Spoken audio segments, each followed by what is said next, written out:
Ravi de vous retrouver pour l'édition de 12h45. Bonjour à tous, les titres de cette session d'information.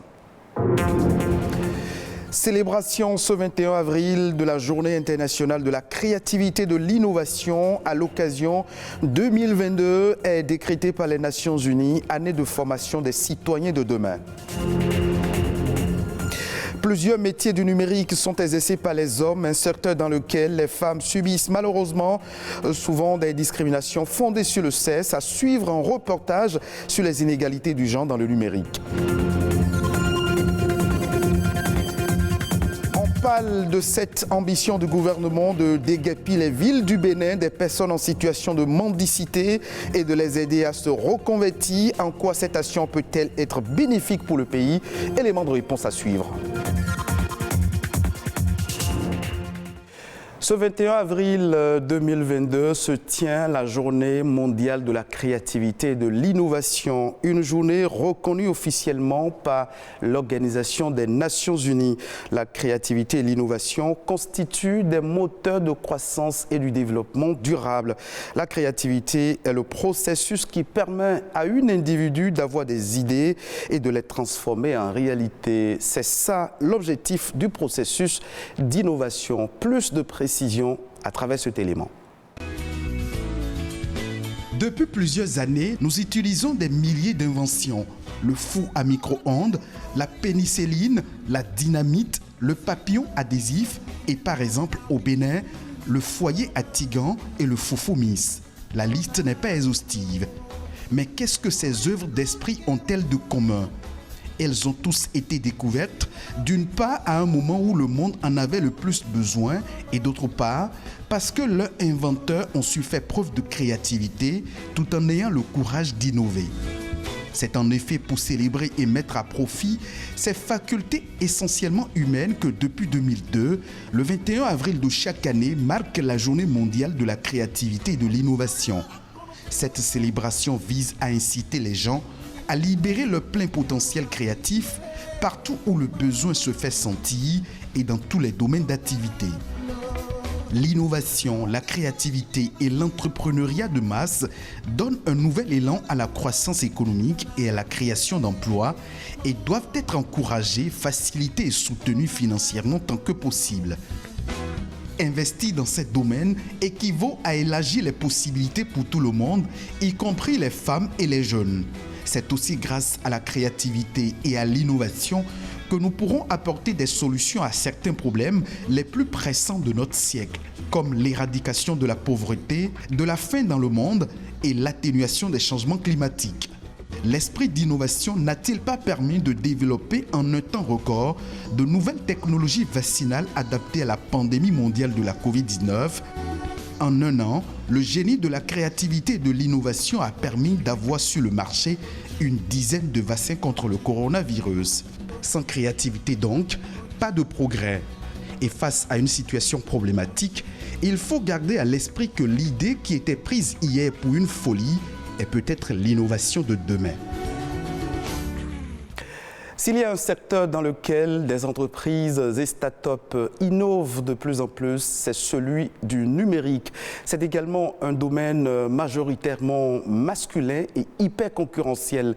Mais aujourd'hui, de plus en plus de femmes s'intéressent aux métiers du numérique qui peuvent être pour celles-ci souvent source de discrimination fondée sur le sexe. Comment aider les filles et les femmes à se lancer dans ce domaine? Élément de réponse dans ce reportage signé Charlène Kendiro. Aujourd'hui dans le monde, les femmes et les filles ont 25% moins de chances que les hommes de savoir exploiter les technologies numériques à des fins élémentaires. 4 fois moins de chances de savoir comment programmer un ordinateur et 13 fois moins de chances de déposer un brevet technologique. Une fracture numérique entre les genres qui se creuse au quotidien. En temps, la femme, c'est le foyer. Et souvent, la société nous a tellement mis dans la tête que nous sommes des êtres sensibles, nous sommes des êtres faibles, que parfois on n'a pas envie de nous engager dans telle ou telle chose. Donc quand on prend ces initiatives, parfois soit des grossesses arrive et puis la femme est obligée d'abandonner. Or, au niveau de l'homme, ce n'est pas le cas. Aujourd'hui, plus que jamais, il est question de souligner le rôle de l'éducation dans la réduction de la fracture numérique entre les genres. On a remarqué que les femmes commencent à comprendre que le numérique n'est pas seulement réservé aux hommes, mais que les femmes également ont leur place.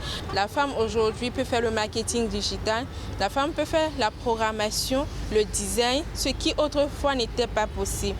Heureusement, au-delà des inégalités sociales engendrées par la société, les filles mesurent de plus en plus l'intérêt de s'approprier le numérique. À travers les préjugés et stéréotypes, on pense que c'est un domaine qui est réservé plus aux hommes. C'est quelque chose qui est difficile. Déjà. On se dit, bon, on est de sexe féminin, on ne va pas y arriver, on ne va pas pouvoir le faire, c'est trop difficile. Alors que c'est plus un domaine qui est réservé aux femmes. Parce que ça te permet de travailler en freelance. Même en étant chez toi, tu travailles, tu es dans ta chambre, mais tu gagnes de l'argent. Je voudrais travailler dans le numérique pour pouvoir être celle-là qui n'a pas besoin de se déplacer pour gagner sa vie, qui n'a pas besoin d'être assis dans un bureau. Je peux être à la maison, prendre soin de mes enfants, de mon foyer, tout en étant une femme active. L'enjeu de la réduction des inégalités du genre dans le numérique passe aujourd'hui par la féminisation de ce secteur. Si les femmes et les filles ne participent pas à l'innovation technologique, ces outils apparemment novateurs risquent à l'avenir d'aggraver les inégalités déjà existantes. Le numérique, un secteur dans lequel le gouvernement béninois investit beaucoup de milliards. Le gouvernement a également décidé d'instituer un dispositif de dissuasion et de transit des personnes en situation de mendicité à Kpomassé dans la commune de Ouida pour l'accueil des personnes en situation de mendicité. Cette pratique représenterait non seulement un risque pour les personnes dans cette situation, mais aussi une nuisance pour les usagers de la route ainsi qu'aux infrastructures routières. L'ambition serait de les aider à avoir des occupations plus valorisantes. Bruno Mochor, spécialiste des questions de la débrouille et de la déviance, il est également sociologue, il nous éclaire sur le sujet. En termes d'appréciation générale, c'est une bonne initiative de l'État central de pouvoir donner satisfaction à ces acteurs, histoire de quitter l'espace dans lequel ils sont et qui n'est pas forcément agréable dans la ville. Et donc, en voulant les repositionner, je pense qu'il revient à l'État de mettre les moyens à sa disposition pour pouvoir y arriver. Et les envoyer à Kpomassé, tous les mendiants du Bénin, je ne sais pas si c'est tous les mendiants de Cotonou ou bien tous les mendiants du Bénin. Parce que tous les mendiants de Cotonou, c'est différent de tous les mendiants de Paracou. Est-ce qu'il faut commencer par une ville et après, nous sommes dans la décentralisation, on peut commencer par les villes à statut particulier. Je ne sais pas si c'est ça. Si on commence par là, ça peut permettre de recadrer un peu le débat. L'un dans l'autre, ça va être difficile. Quand la décision est sortie, bon, nous, dans la dynamique du chercheur, on a mis un certain nombre d'acteurs, de nos assistants sur le fait, allez nous faire juste un sondage. Le sondage, c'est que, bon, ce qui est bon, on a dit qu'on va prendre en charge les mendiants. Donc, il y aura des mendiants révélés. Il y aura des mendiants qui vont sortir, qui ne seront pas mendiants, mais histoire de bénéficier de l'appui de l'État. Donc, à un certain moment, est-ce qu'on a identifié ces acteurs déjà pour que d'autres acteurs ne se révèlent pas et plombés en termes de ressources, en termes de revenus? Parce que avant que ce gouvernement nous a habitués à ce qu'on ne fait pas quelque chose au hasard. Donc, ils ont déjà pris la mesure de la situation et peut-être ont mis en place un système pour pouvoir gérer ça. Est-ce que ce système a prévu un certain nombre de ces dérapages? Voilà un peu, bon, l'inquiétude, oui, que je peux avoir, mais quand ça va réussir, ça va être bon. Dans la suite de cette session d'information, Arnaud Adadja nous propose La Nation en bref, un condensé de quelques informations pêle-mêle au plan national.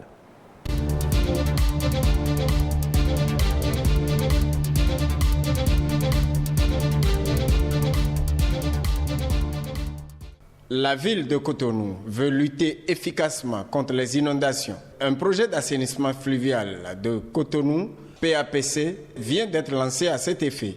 L'objectif du dit projet est de réduire la vulnérabilité des populations de la ville de Cotonou face aux inondations. Le projet prévoit la construction de 49 km de collecteurs primaires et 100 km de collecteurs secondaires et tertiaires. 49 km de voirie à travers la réalisation du bassin de rétention au nombre de 7. Le programme prévoit également la réhabilitation de 2 écoles, le renforcement de capacités, une composante axée sur la gestion. Le PAPC permettra de créer 4 000 emplois directs et 16 000 emplois indirects et qui réglera les problèmes d'inondation. 15 272 personnes vivant à Tchaourou et à Wessé vont pouvoir jouir gratuitement des soins de santé primaire grâce à la carte biométrique du projet Arche Assurance Maladie. Pour le ministre de la Santé, Benjamin Humpati, ces soins pris en charge par les fonds publics vont soulager les peines des populations et réduire leur vulnérabilité. Celui-ci a assuré que ces soins vont respecter les normes et standards de qualité. L'organisation humanitaire d'entraide islamique OHE apporte son appui aux fidèles musulmans de Porto-Novo. Il s'agit de kits contenant chacun 60 kg de vivres composés d'un sac de riz et un sac de haricots rouges, de bouteilles d'huile, de maïs, de tomates, de sel et de sucre. Les autres communes ne sont aucunement oubliées par l'organisation non gouvernementale. Au total, 2400 kits de vivres sont prévus pour être partagés sur toute l'étendue du territoire national. Une solidarité des donateurs vis-à-vis des musulmans en ce mois de Ramadan.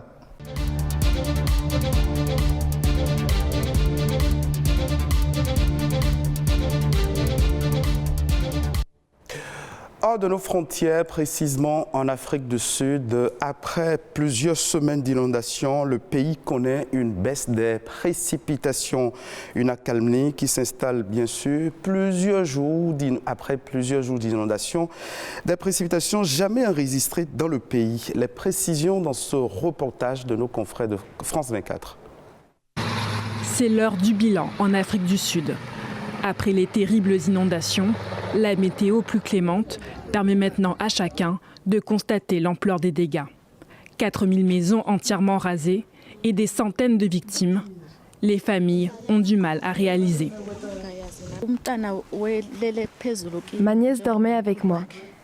Quand la coulée de boue a eu lieu, elle a été emportée par les eaux. Nous ne savons pas où elle est. Elle n'a pas été retrouvée. Depuis mercredi dernier, de fortes précipitations n'ont cessé de s'abattre sur la côte est du pays, provoquant des inondations et des glissements de terrain meurtriers. C'est dans la région du KwaZulu-Natal que la grosse partie des victimes a été enregistrée. Ce matin, le KwaZulu-Natal a reçu 38 appels et sur les lieux où nous nous sommes rendus, 6 corps ont été retrouvés. Nous en sommes à environ 63 personnes disparues ou portées disparues. Ce bilan s'élève maintenant à 443. Les équipes de secours, épaulées par l'armée, restent mobilisées. Selon le ministre, des milliards seront nécessaires pour reconstruire la province. Le gouvernement sud-africain vient d'annoncer qu'une aide d'urgence de 63 millions d'euros serait débloquée. Et c'est sur cet élément que se referme cette session d'information que vous pouvez revoir sur le www.ortb.bj. Merci de nous avoir suivis.